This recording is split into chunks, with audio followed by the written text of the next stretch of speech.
Hello, this is the first video of a series of videos that I'm going to create on test-driven development, or TDD in short. Without further ado, let's jump to it. So what is TDD? It is first introduced by Kent back in 2003, which main purpose is to encourage simple design and install confidence in the stakeholders by having a high quality codes. However, TDD wasn't very well received even till today, due to the fact that it is often misunderstood as additional efforts with not much benefits, a chore, and also increase in the development cost. I will guarantee you that after the series of videos of my videos, you take it to practice in your projects, you will never think that it has no value. It is also the test first concept in the string programming, which some of you all may be familiar with. The test first development is actually the same as the TDD, where you write the test case first before you write the actual codes. Lastly, TDD is not a technical knowledge or technical things that you acquire, skills that you acquire. Rather, it's a habit, and I guarantee this is a good habit that will benefit you throughout your life as a software engineer.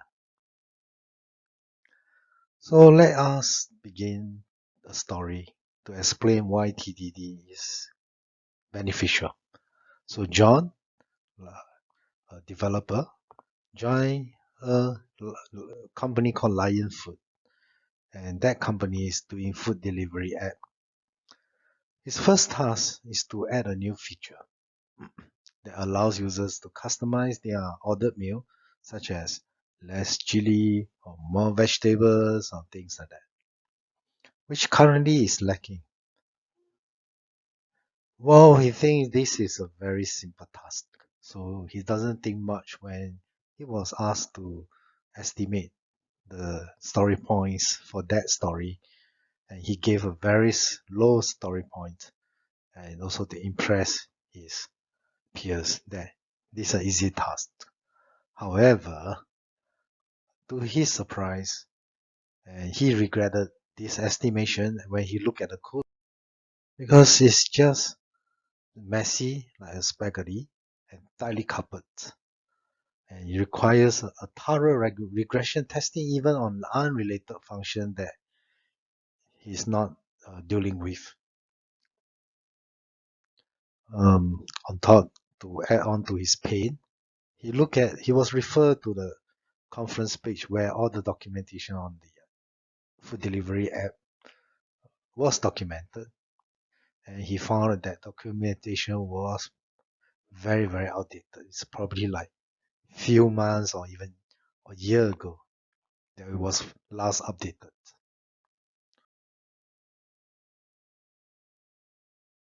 I believe this story strikes some um, resemblance in the project you have done. What if the project practices TDD and with a wide range of unit test cases? Do you think John's will it solve or address John's challenge? I think so. Do you think it's realistic for tech lead architects to update the design or logical or requirement specs promptly? I think you got the answer. The answer is no. No, none of the company that I work for has the time to update the design and logical specs promptly. How do you as a tech lead ensure when your developers tell you that they have finished their program?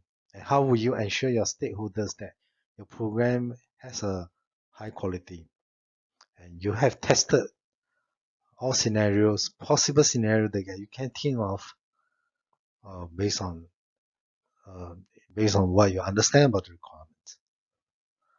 And how will you, as a tech lead, ensure your developer understand requirements? You don't want them to spend days developing a module and come to know that that is not the actual requirements. That is a nightmare. and a lot of rework will need to be done.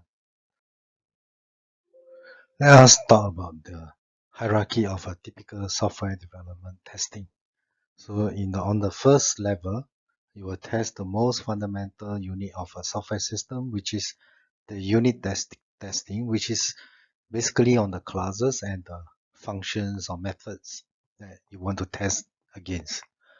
Next, you have the integration testing, which is testing against other microservices if it's working on the microservice architect, or an external system API that you want to test against.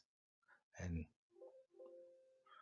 next will be the system testing. Is something that um, like you test like what the civil engineer has done load testing on a bridge to see how much load that the bridge can withstand. And similarly for the software testing, we want to load as much traffic to the system as possible and to see how the system reacts to the behave and react to the high volume, which we normally don't see even in a real when the production goes live.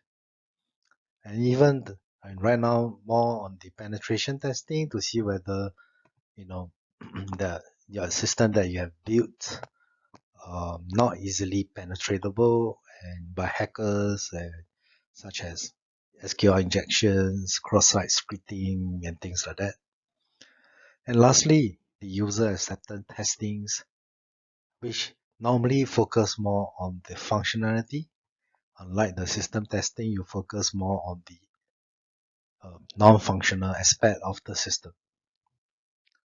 Well, what TDD address is only the unit testing that we are interested in, and that what most developers are interested in as well to ensure high code quality. So, what is the process of TDD? First of all, instead of writing the code first, you write the test case. So for Java, you will write the JUnit, writing test cases, calling the concrete classes, methods. Well, yeah, that's why when you write a test case, it will fail because the classes does not exist at that point yet.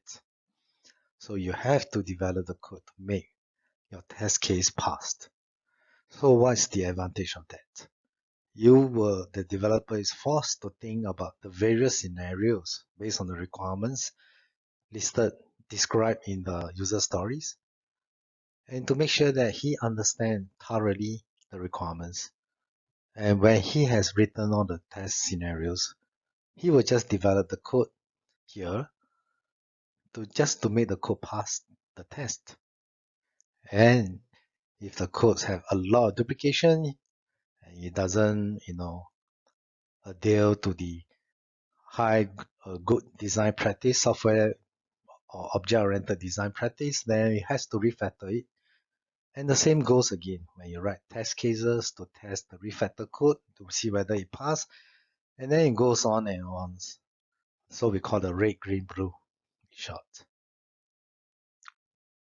So the consequence is, well, you don't need, in fact, you need very less design documentation.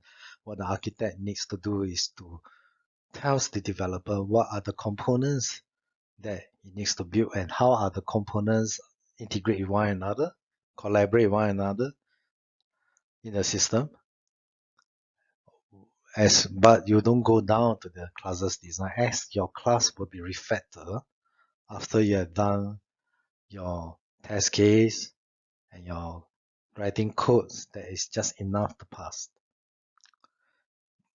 Well, think about it.